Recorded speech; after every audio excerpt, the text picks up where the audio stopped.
In 1986, a family moves into what they think will be their modest dream home. Everything is going great until they buy a bunk bed for their children at a secondhand furniture store. Little did they know, this simple decision would change their lives forever. After they move the bunk bed into the children's room, things start to change. The family starts experiencing strange and terrifying events they can't explain, like disembodied voices, strange figures, and vivid hallucinations, eventually driving them to a breaking point. I know we have all heard stories of people being haunted, but what makes this story so convincing and compelling is the fact that the family kept their identities hidden, not seeking fame. Also, the fact that the whole family, including the children and visiting relatives who were skeptics, had the experiences, to the point where the family abruptly leaves in the middle of the night in panic and distress. Join me as we delve into this mystery and attempt to uncover the truth of what really happened. And welcome to Dredge Your Reality, where we talk about crazy facts, mysteries, and scary stories we've dredged from reality. Please subscribe to our channel, hit the bell notification, and the like button so you don't miss any content we've dredged up for you. Now let's get to digging.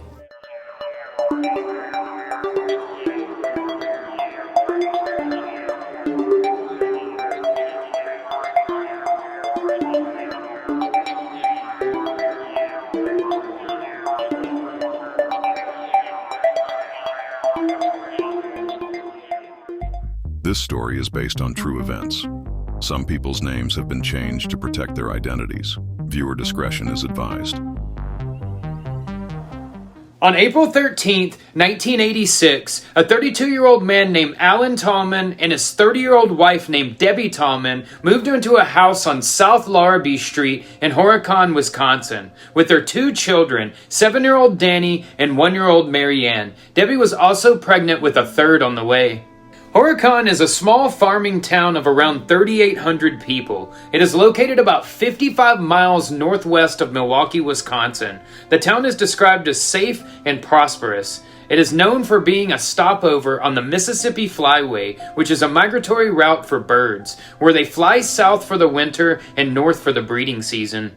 Horicon being considered such a safe place is one of the reasons Alan and Debbie wanted to raise a family there. They considered the house they moved into their dream home.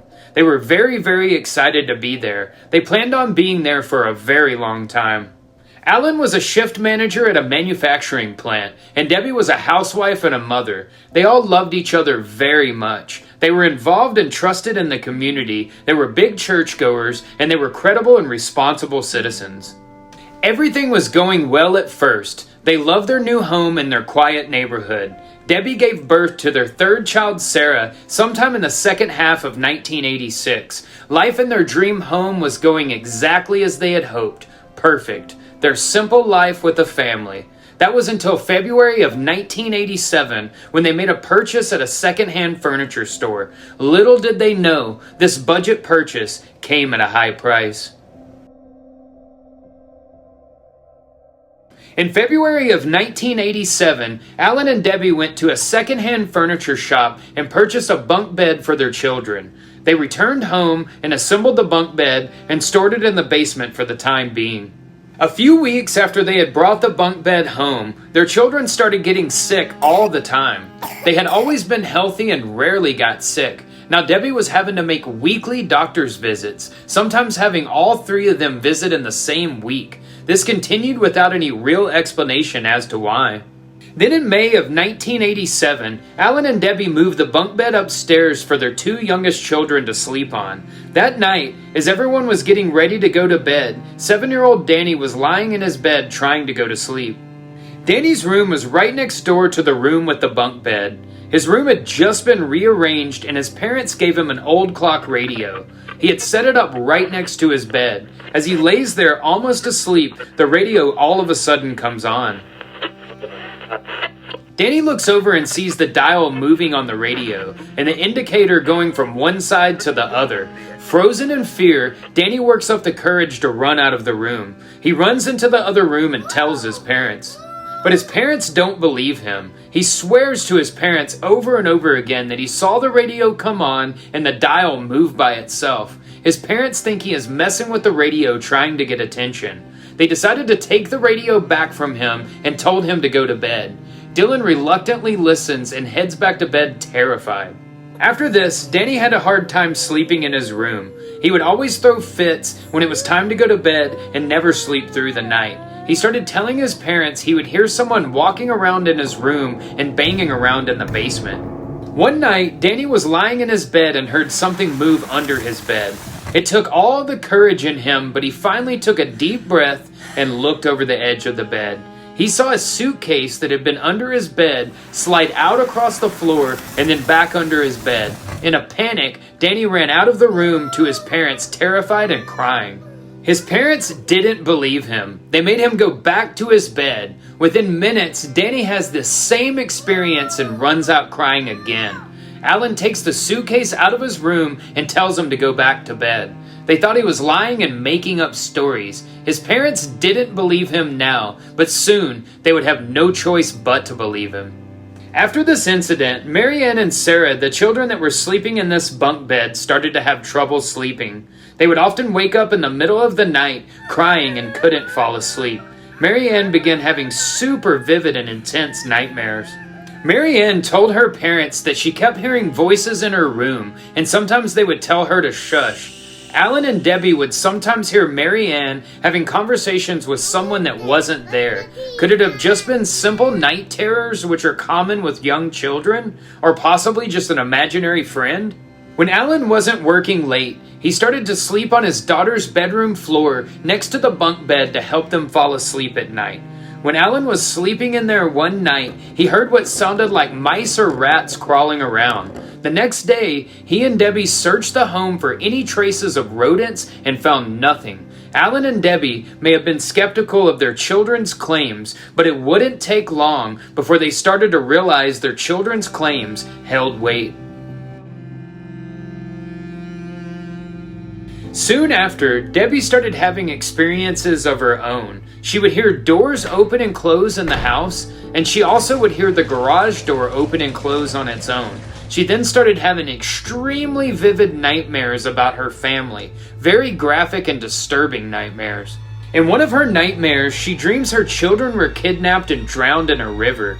Another night, she has a nightmare that intruders came into her home, lined her family up, and shot them. She felt as if she was going insane, but at the time, she kept it hidden from Alan. After Danny's radio and suitcase incident, a few weeks went by with no disturbances. Everything was leaning towards Danny either having a nightmare or messing with the radio himself. So at this point, Alan didn't think much of the incident. But one evening, Alan was painting the walls of the basement.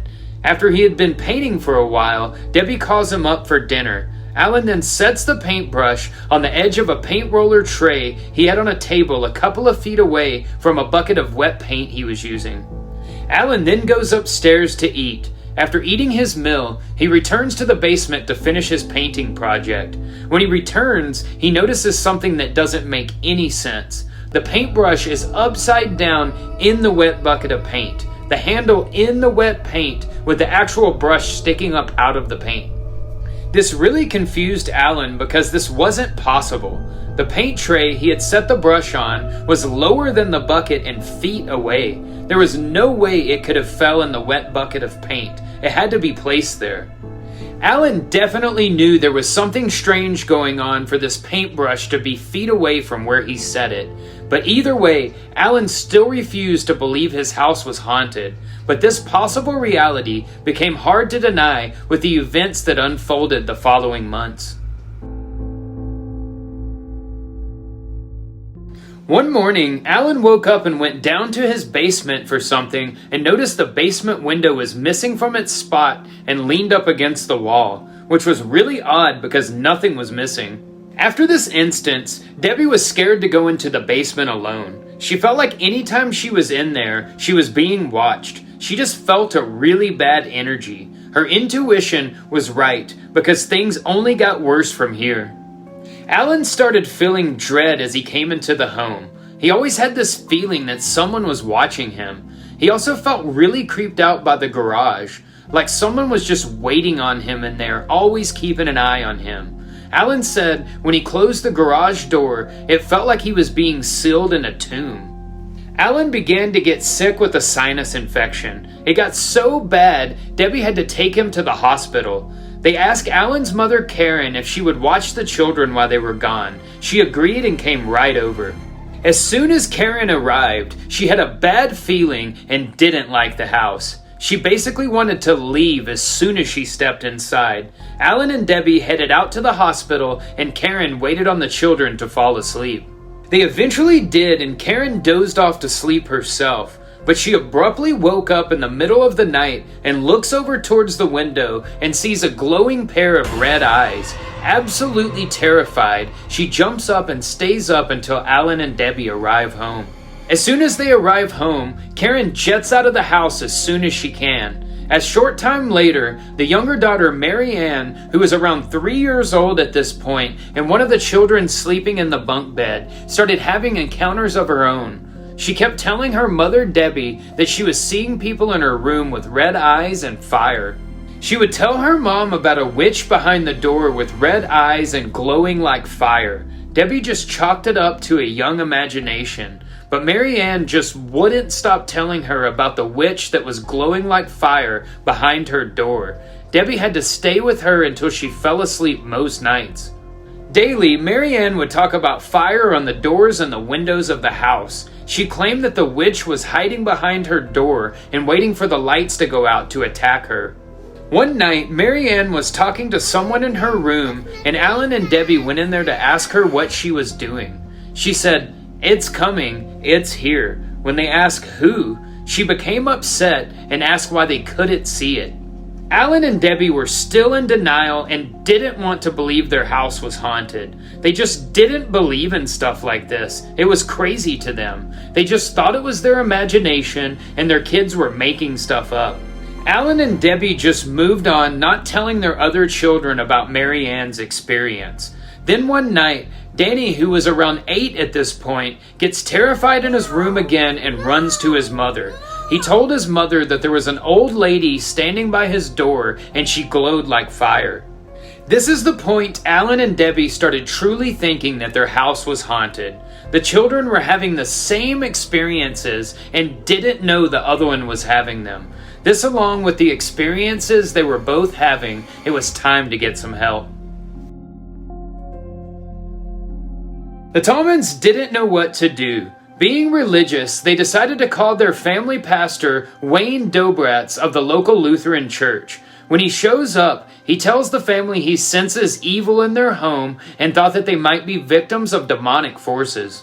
He blessed the house and gave them religious music tapes. He also asked them to pray, read Bible passages, and attend church every Sunday. They turned to their faith and began praying and asking God for help. But the encounters continued over the months. Continuous disturbances like doors opening and slamming shut, even hearing strange voices calling them, sometimes sounding like their relatives.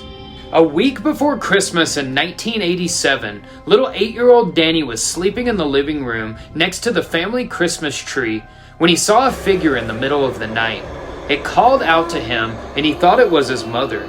He called out to his mother asking her what she wanted, but she didn't answer and she just stared intently at him.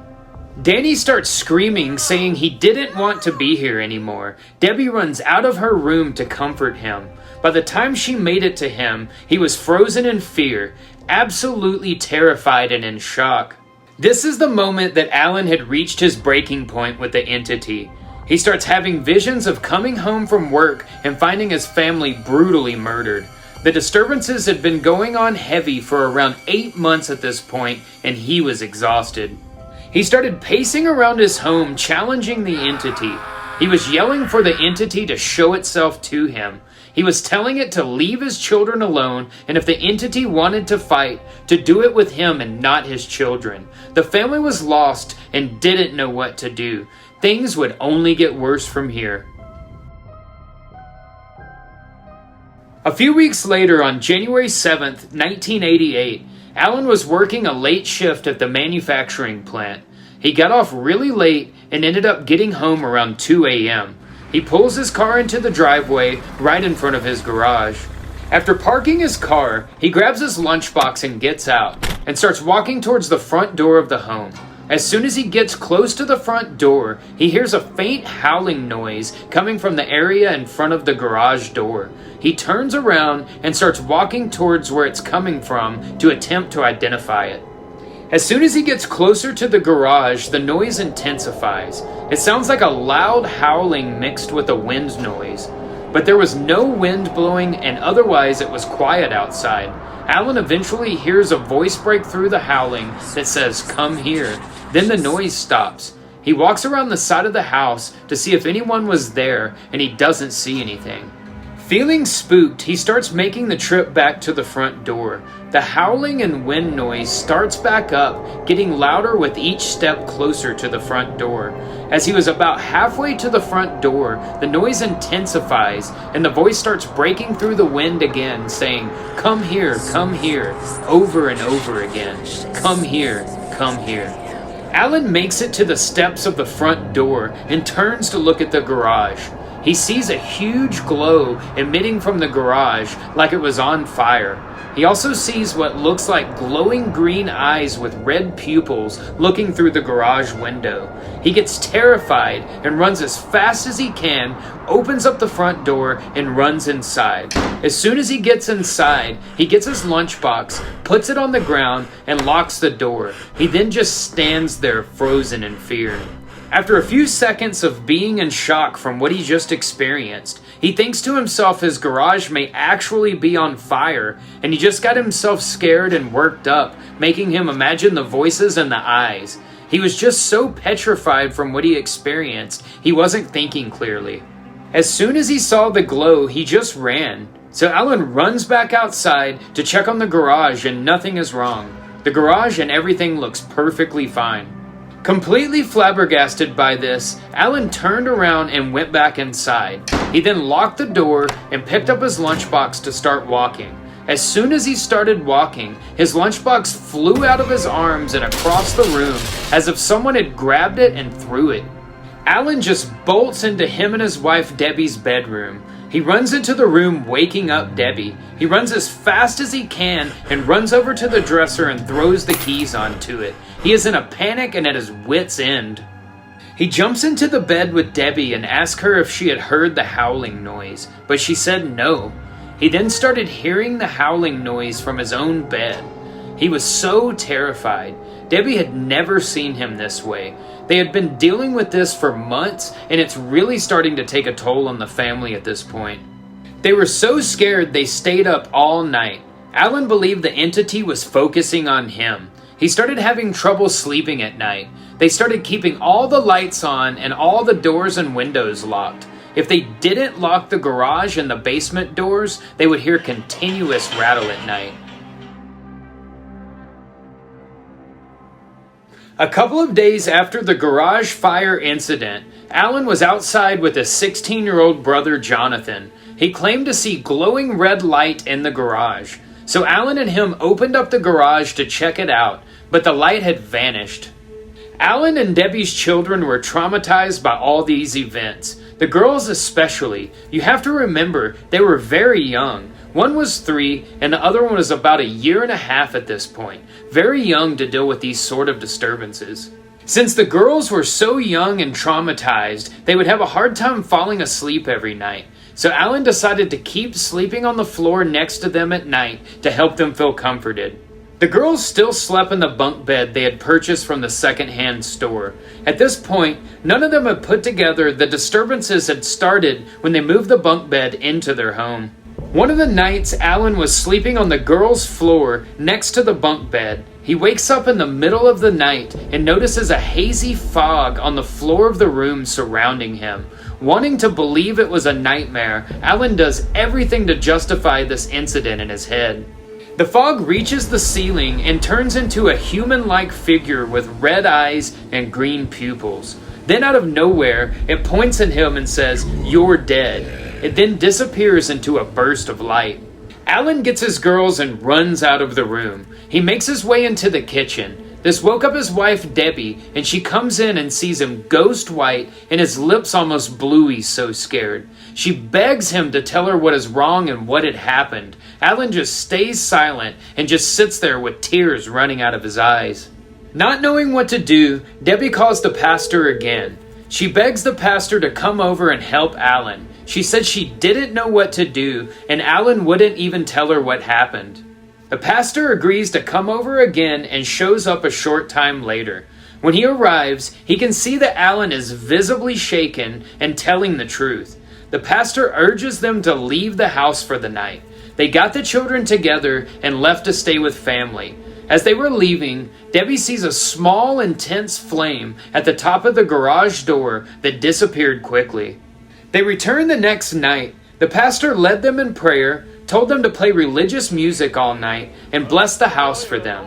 They didn't have any issues that night, but the pastor's blessings fell short because whatever the bunk bed seemed to bring into the home wasn't finished.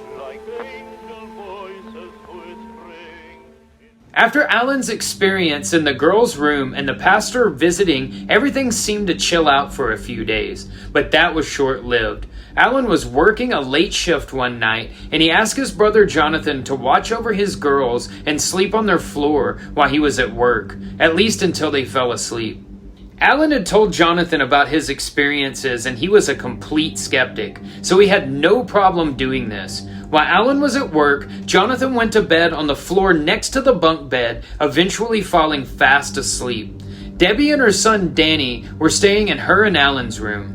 Jonathan abruptly wakes up in the middle of the night and hears little Sarah saying, "Hi there." Confused, he turns towards her and saw the same foggy figure that Alan had seen 2 nights earlier. It moves towards him and it says, "Now you're involved." It then melts into the floor. Absolutely terrified, the relative screams louder than he ever has in his entire life. He jumps up and runs out of the room, leaving the girls behind.